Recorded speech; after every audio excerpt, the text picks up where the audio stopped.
After Musk offered to buy the whole Twitter at $54.20, the board had a meeting overnight and throwed out a poison pill plan on April 5.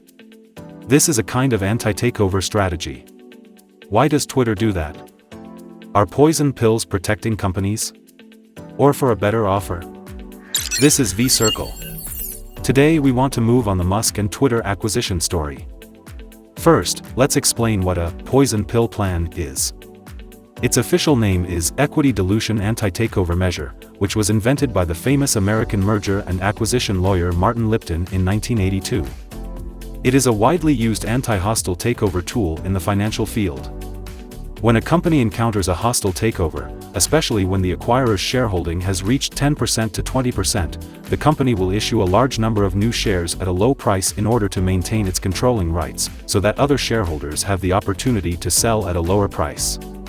Buying new shares at a higher price, thereby reducing the proportion of shares in the acquirer's hands and diluting its equity, and at the same time increasing the acquisition cost, making it impossible for the acquirer to complete the acquisition.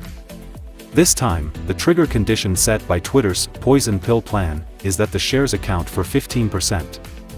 In this way, if Musk wants to complete the acquisition, it will not be so easy. It is possible to spend far more money than previously planned.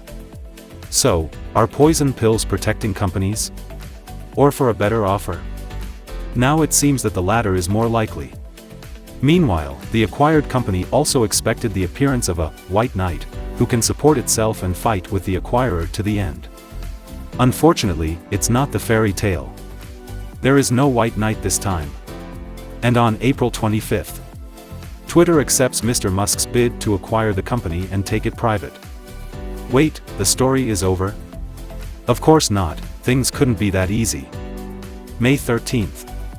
Mr. Musk tweeted that his deal is temporarily on hold because of concerns about fake accounts on the platform, then follow up, still committed to acquisition.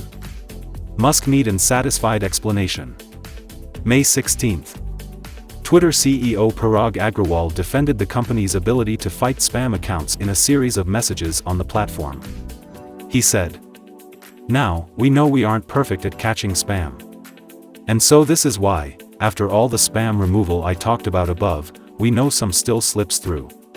We measure this internally. And every quarter, we have estimated that less than 5% of reported MDAU for the quarter are spam accounts. Our estimate is based on multiple human reviews, in Replicate, of thousands of accounts, that are sampled at random, consistently over time, from accounts we count as MDAUs. We do this every quarter, and we have been doing this for many years." June 6th. Mr. Musk threatens to walk away from the deal in a letter from his lawyer accusing Twitter of not complying with his request for data on the number of spam and fake accounts on the social media platform.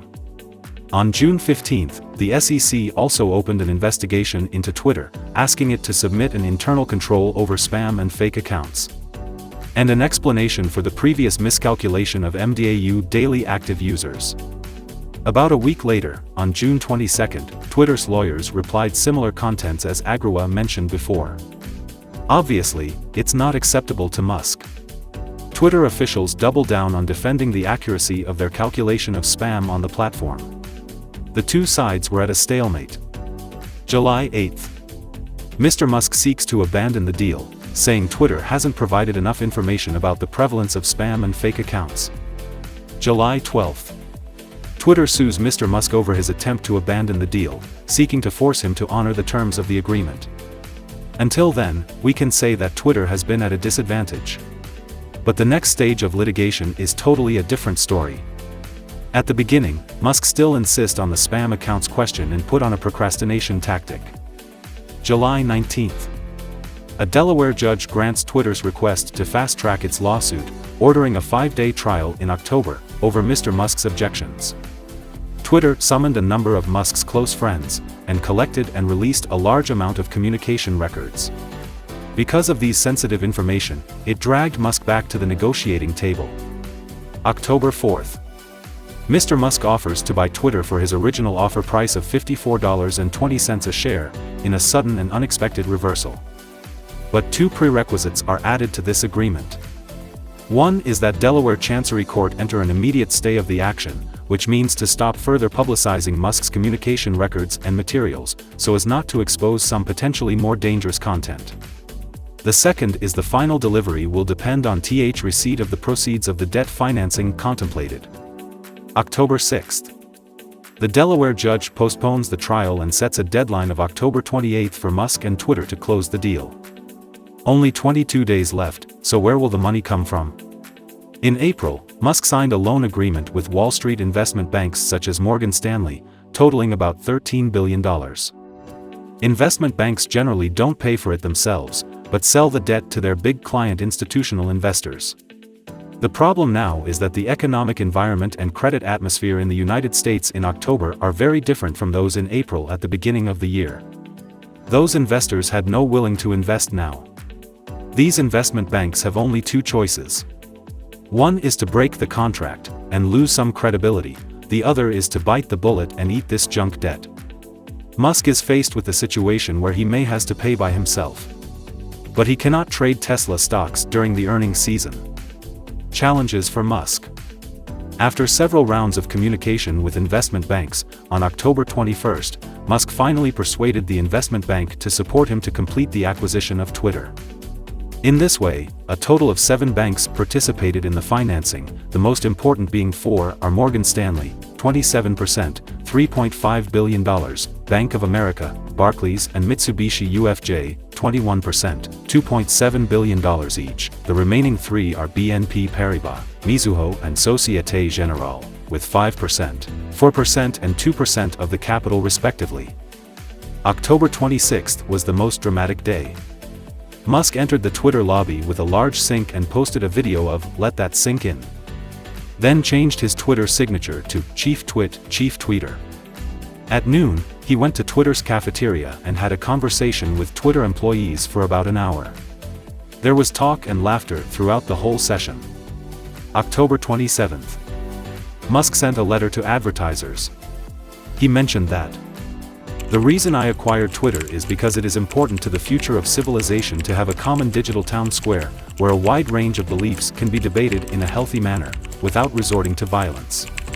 There is currently great danger that social media will splinter into far right-wing and far left-wing echo chambers that generate more hate and divide our society. At the end of day, Mr. Musk completes his takeover of Twitter. He fired at least 4 C-level executives on the spot, including CEO Parag Agrawal, CFO Ned Siegel, Chief Legal Officer, and Policy Director. What's more exciting is that it is said that security guards were escorted out of the company on the spot. But they are not at a loss, and they can get a total of $200 million in compensation for this departure. It's called the Golden Parachute Compensation Clause. That's the second dose of poison Twitter gave to itself. The Golden Parachute Clause is also an anti-takeover clause, which means that the company will provide generous compensation in the event of the dismissal of senior management due to the company's merger or acquisition. Such clauses can protect executives on the one hand, but can also be an incentive for executives to rush to sell the company. As a founder who has been marginalized and Twitter is run by professional managers, executives are most loyal to their personal gains. That's also why Twitter's drama is on the rise. October 28th. Twitter's new scene is kicked off. The Bluebird is finally free. Thanks for watching. If you like it, please subscribe and click like.